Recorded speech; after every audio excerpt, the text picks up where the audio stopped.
Hermanos, tengan ustedes muy buenos días. El Señor los bendiga grandemente. Gracias. Estamos para estudiar la palabra del Señor en esta mañana. Yo lo Amén. bendigo, deseo lo mejor para su vida, para su familia, y usted pueda tener este tiempo con el Señor, agradándole, recibiendo esta enseñanza. Amén. Vamos a Señor. continuar viendo lo que es el libro de Hebreos, pero antes vamos a orar al Señor, por favor. Amén, Señor. Amado Dios, Señor, pedimos Sí, tu Señor. dirección, Padre, en este momento, que tú nos permitas aprender bajo la guianza de tu Santo Espíritu, Señor, podamos aprender y conocer más de ti, Señor. Dios mío, te pido que tú seas, Señor, Dios mío, guiándonos para aprender tu palabra. Amén. Es tu palabra, Señor, no es palabra de ningún hombre, Señor. Sí, En el Señor. nombre de Cristo Jesús, nuestro Dios. Amén y amén. Amén, Señor. Amén, mis hermanos. Hemos estado considerando el capítulo 8, donde hemos visto de que es como dice la palabra de Dios aquí en el versículo 6, pero ahora tanto mejor ministerio, dice, es el suyo, de nuestro Señor Jesucristo, cuanto es mediador de un mejor pacto, establecido sobre mejores promesas. El pacto nuevo, el nuevo pacto, es importante que consideremos esa situación. Nosotros hemos considerado haciendo el estudio en nuestra anterior reunión que tuvimos, hermanos, hemos considerado los 8 pactos que la palabra menciona. Y entre los 8 pactos han quedado quizás sin eficacia los pactos a partir del pacto mesiánico, donde se ha recibido la ley que era una forma de tratar fuertemente al ser humano, decirle, si no haces esto, si no cumples esto, eres culpable de todo lo que se haga. Por eso, nuestro Señor Jesucristo ha venido para mostrarnos Él con su vida, con el sacrificio de su vida, el nuevo pacto. Entonces hemos visto eso y hemos considerado de que el nuevo pacto realmente es algo muy importante para nosotros, para que nosotros aprendamos y conozcamos mejor. Él nos decía, nuestro Señor nos dice en los pasajes que habíamos visto que nuestro Señor Jesucristo es de la tribu de Judá. Él nos presentó un nuevo pacto, una nueva forma de presentarse delante del Señor. Ahora vamos a continuar con el capítulo 9. En el capítulo 9 empieza diciendo, hablándonos también de lo que es el pacto. Dice, ahora bien, dice, aún el primer pacto, el antiguo pacto, tenía ordenanzas de culto y un santuario terrenal. Miren qué lindo, ¿no? También el antiguo pacto, hermanos, era establecido bajo un lugar, un culto, el tabernáculo de Moisés. En el tabernáculo de Moisés había realmente un santuario terrenal, un santuario para poder bendecir a Dios. Amén. Porque el tabernáculo, dice, miren qué interesante, yo lo que les acabo de decir, el tabernáculo estaba dispuesto así. En la primera parte, dice el verso 2, 9:2, llamada el lugar santo. En realidad son 3 partes que tiene el atrio, ¿no? El tabernáculo, perdón. El atrio es el lugar donde se expone el sacrificio de los machos cabríos, donde el sacerdote se lava las manos, una especie de bautismo, se purifica para poder llevar la ofrenda y entrar al lugar santo. Dice, la primera parte, llamado el lugar santo, estaba el candelero, la mesa y los panes de la proposición. Tras el segundo velo estaba la parte del tabernáculo llamada el lugar santísimo.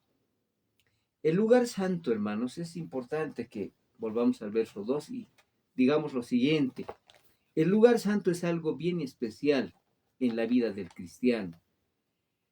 El cristiano, hermanos, ya tiene que verlo de otra manera, ¿no? Ya dice, la palabra de Dios nos dice de que todo era modelo de lo que Dios había mostrado a Moisés para que realizara el tabernáculo, para que hiciera aquel lugar de culto, aquel lugar de presentación de las ofrendas, aquel lugar donde el sacerdote presentaba todo ese sacrificio de los machos cabríos.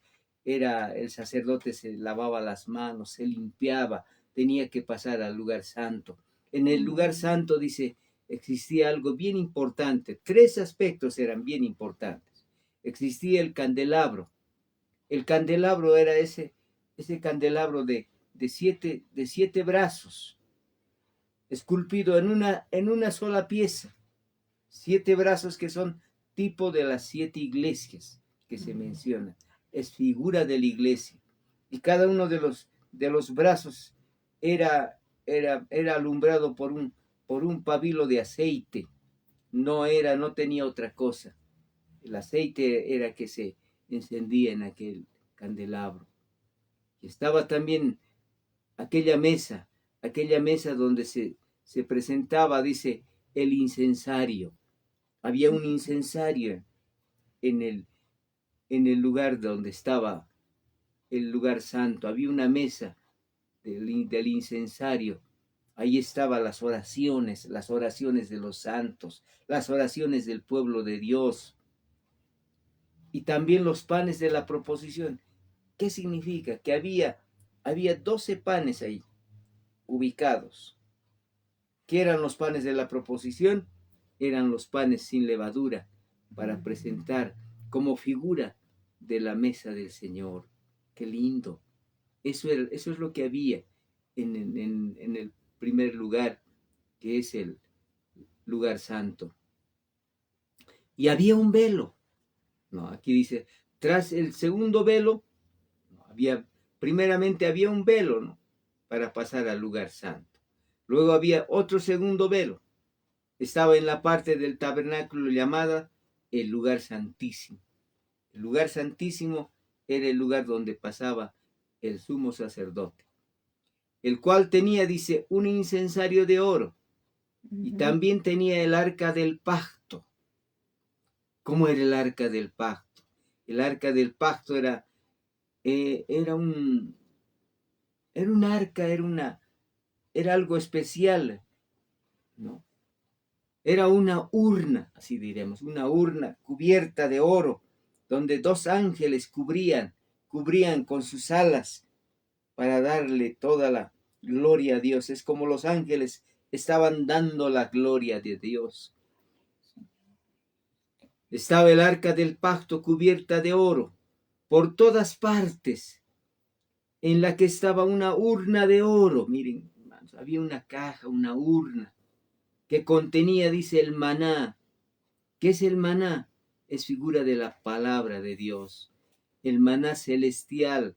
Estaba el maná, ese maná, ese pan del cielo que había descendido para alimentar al pueblo de Israel. Estaba la vara de Aarón, que había reverdecido, aquella vara que había sido puesta para mostrar y ver quién era realmente el encargado, aquel que Dios había levantado para el sacerdocio. Miren qué tremendo, hermano. Estaba la vara de Aarón, que reverdeció, y también estaban las tablas de la ley, las tablas del pacto, de la ley. Y sobre ella, dice, los querubines de gloria, como le decía, los ángeles, que cubrían el propiciatorio. El propiciatorio era la parte central que estaba debajo de los querubines, de los ángeles, el propiciatorio. Era el lugar, dice, donde se ponía la ofrenda, de las cuales cosas no se puede ahora hablar en detalle. Miren qué tremendo. El propiciatorio era algo especial, era un lugar sagrado, un lugar especial que Dios había preparado para que el hombre pueda mirar y decir, ay Señor, ahí está la ofrenda. Así dispuestas estas cosas en la primera parte del tabernáculo, entran los sacerdotes continuamente para cumplir los oficios del culto. Continuamente. al lugar santo entraban continuamente los sacerdotes, los sumos sacerdotes. Miren qué tremendo. Tenemos que entender este pasaje. Continuamente entraban para cumplir los oficios del culto. Pero en la segunda parte, escuche eso, al lugar santísimo, solo el sumo sacerdote. A la primera parte entraban los sacerdotes, los que estaban colaborando, los que estaban apoyando al sumo sacerdote. En la segunda parte, solo el sumo sacerdote, dice, una vez al año, entraba no sin sangre, entraba con la vasija de sangre, la sangre de los machos cabríos, de los corderos que habían sido presentados como ofrenda por el pecado del pueblo. Miren, hermanos, ofrecía, dice, entraba, dice el sumo sacerdote, una vez al año. Miren, no era todas las veces, escuche eso, una vez al año, no sin sangre, la cual ofrece por sí mismo y por los pecados de ignorancia del pueblo.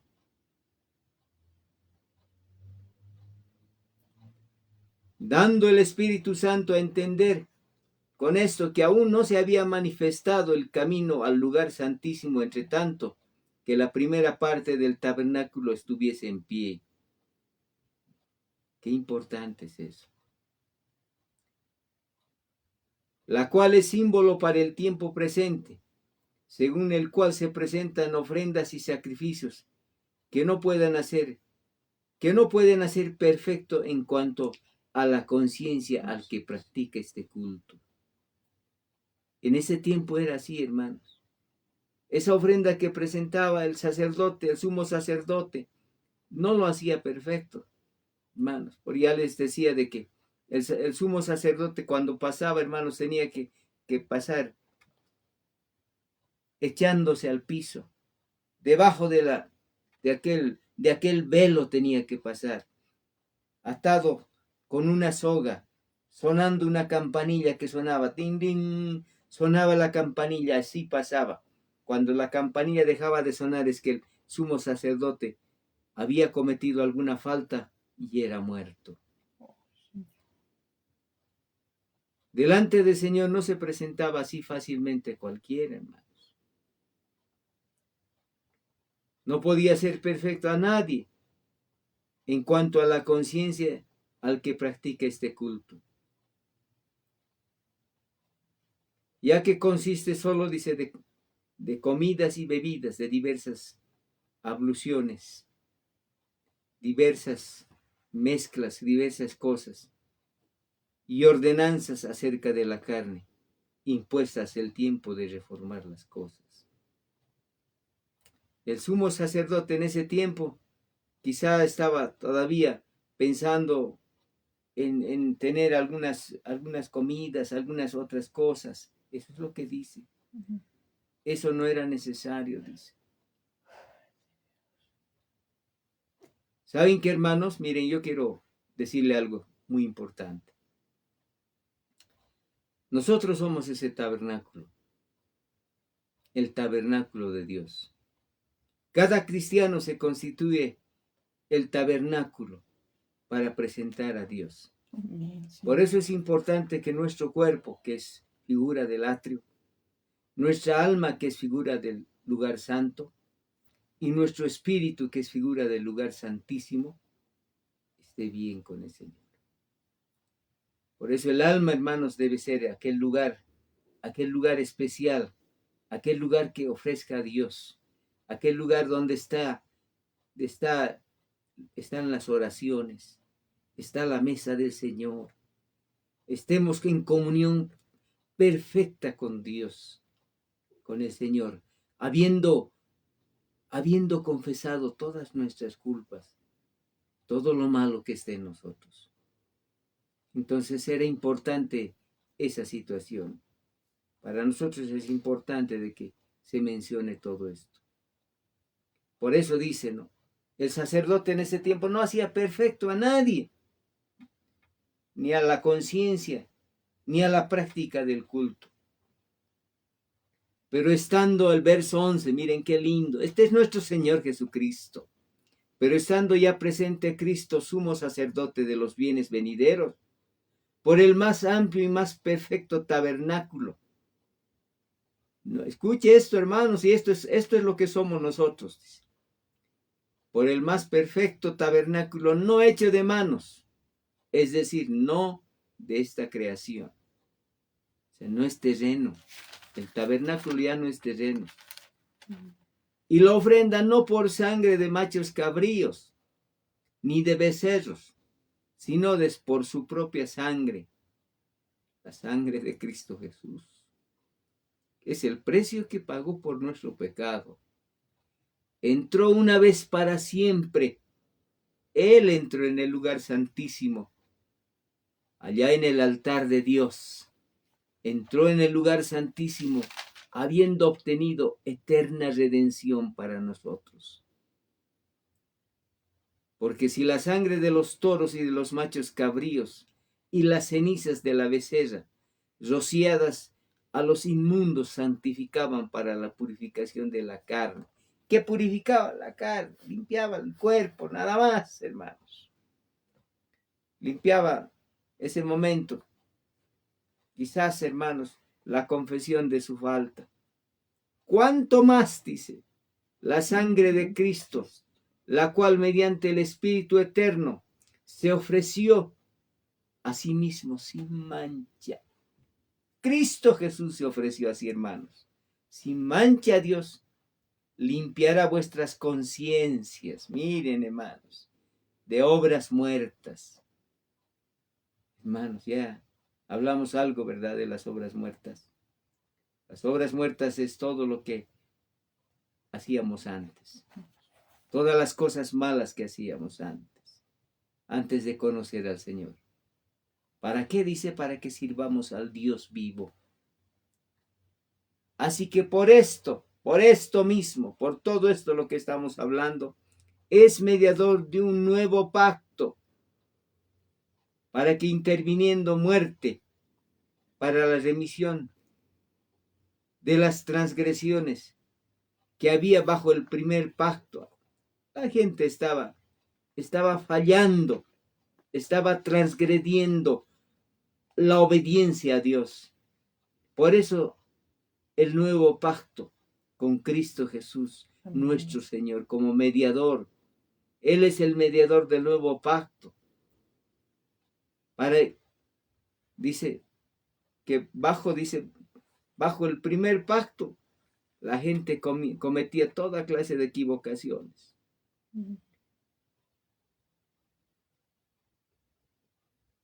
Gracias a Dios, ¿verdad? Por la remisión, dice, por la muerte de nuestro Señor. Por la remisión de las transgresiones que había bajo el primer pacto. Todos los llamados, usted y yo, somos llamados. Recibamos la promesa de la herencia eterna. Por eso Dios nos dice, el que cree en mí tiene vida eterna. Amén. ¿Usted cree en el Señor Jesucristo? Sí, tiene Señor. Vida eterna. Amén. Gracias. Pero consérvese en esa vida eterna. Amén. Miren, escuche el verso 16. Nos va a hablar de lo que es el testamento. De lo que es porque el pacto es un testamento. Porque donde hay un testamento, dice, donde hay testamento, es necesario que intervenga la muerte del testador. Qué tremendo, ¿no? Entonces eso sabemos, ¿verdad? Cuando alguien dice, voy a hacer mi testamento, está a punto ya de partir de esta tierra. ¿Qué hace él? Escribe una carta, dice, a mi hijo tal le voy a dar tal cosa, esto también, eso también. Para el otro hijo también esto. Hace un testamento. Y cuando muere el que está testando, tiene validez. Las autoridades pueden decir, esto es lo que ha dejado, esta es la voluntad del testador, de la persona que ha hecho el testamento. Porque el testamento con la muerte se confirma. Escucha el verso 17. Pues no es válido entre tanto que el testador vive. Antes que muera, no, pues nadie puede leer el documento. De donde ni aún el primer pacto fue instituido sin sangre. El primer pacto también había derramamiento de sangre, hermanos. Porque habiendo anunciado Moisés todos los mandamientos de la ley a todo el pueblo,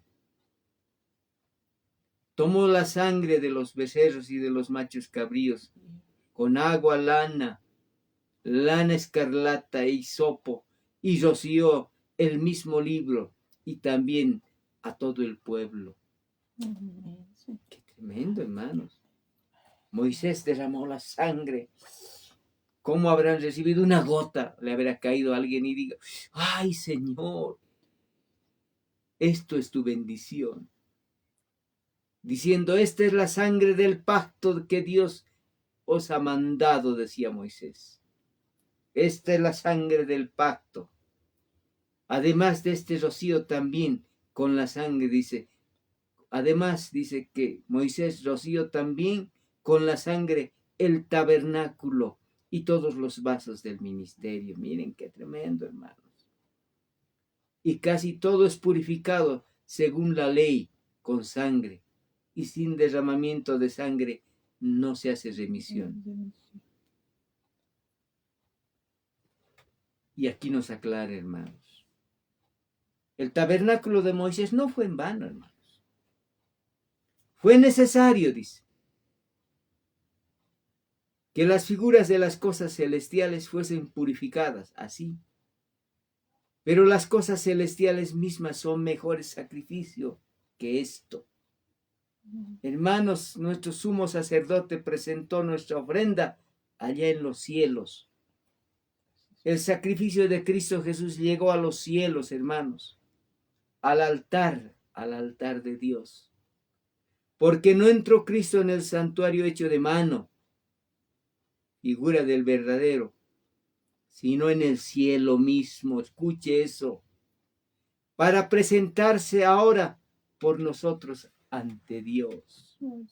Qué lindo. Dios lo hizo eso, hermanos. Dios hizo por nosotros. Y no, escuche esto, hermanos. No como el sumo sacerdote que llegaba varias veces. No para ofrecerse muchas veces, dice. Como entró el sumo sacerdote en el lugar santísimo. Cada año con sangre ajena. Claro, el sumo sacerdote llevaba una sangre que habían traído ovejas, machos cabríos, corderos, todo eso. Claro. Esa sangre llevaba. No era su sangre, era sangre ajena, pero presentaba. De otra manera, dice, le hubiera sido necesario padecer muchas veces a nuestro Señor. Nuestro Señor entró, dice, una sola vez. De otra manera, le hubiera sido necesario padecer muchas veces desde el principio del mundo. Pero ahora, dice, en la consumación de los siglos, se presentó una vez, una sola vez para siempre, por el sacrificio de sí mismo, para quitar de en medio el pecado. Él se hizo pecado por nosotros. Él pagó el precio de nuestro pecado. No hay que olvidar eso, queridos amigos, hermanos en Cristo Jesús. En esta mañana de todo mi corazón les hablo y les digo, hermanos, sin el perdón de Dios no tenemos lugar en esta vida. Solamente con Cristo Jesús podemos nosotros decir, Señor, gracias porque me has perdonado. Gracias porque has redimido mi pecado, Señor. El verso 27 dice, de la manera que está establecido para los hombres que mueran una sola vez y después de esto el juicio.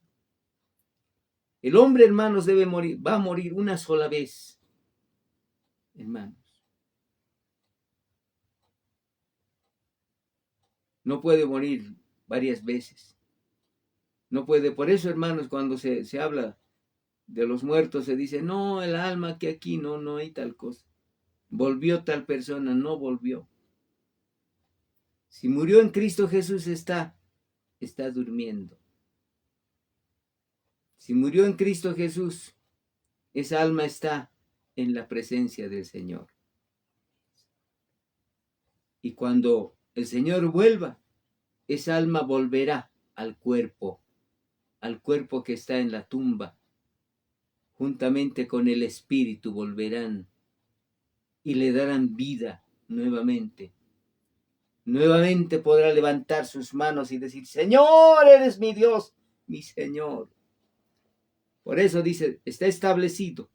Los hombres mueren una sola vez. Amén. Y después de esto, el juicio.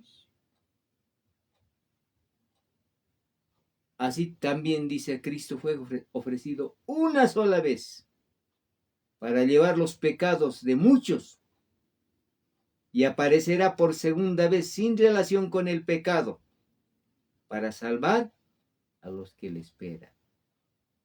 Cristo Jesús volverá. Amén. Aparecerá, dice, por segunda vez sin pecado para salvar a los que le esperan. Por eso en Juan capítulo 14 dice, voy pues, dice, a preparar lugar para vosotros. Si no les hubiese avisado, les hubiese comunicado que no es así. Juan 14, a ver, veamos Juan 14. No se turbe vuestro corazón, no se sientan mal. Creen en Dios, crean también en mí. Amén, Señor. En la casa de mi Padre muchas moradas hay. Si así no fuera, yo os lo hubiera dicho. Voy pues a preparar lugar para vosotros. Y si me fuere y os prepararé el lugar, vendré otra vez. Y os tomaré a mí mismo, para que donde yo estoy, vosotros también estéis. ¿Sabéis a dónde voy?